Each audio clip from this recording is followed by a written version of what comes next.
You see it at work. In fact, you probably saw it last week one day with one of your colleagues who said in the meeting, "Fine, whatever," when clearly it wasn't fine. She didn't agree with what was being said, but she didn't have the courage to stand up and say what needed to be said. She pulled back. What would it be like if instead of "fine, whatever," she had the courage to stand up and say what needs to be said? It might sound like this: "Well, I respectfully disagree."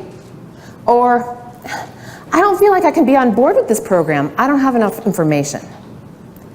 What would it be like if she did that? Little by little, the organizational culture would shift and change.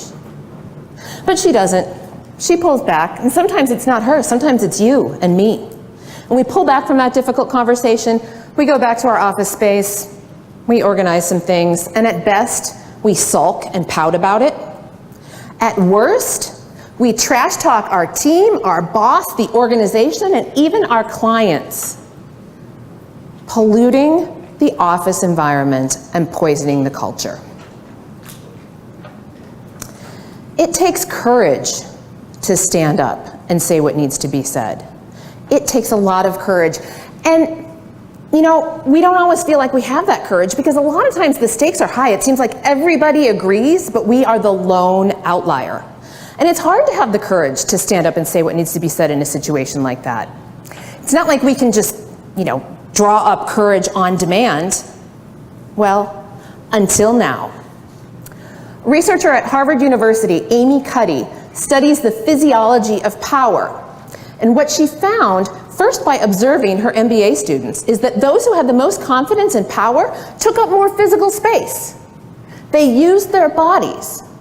And the ones who were meeker, who didn't have the courage to speak up, made themselves small in the classroom. She was fascinated by this, and she wondered, for those who take up more physical space when they're feeling courageous and powerful, could the opposite be true?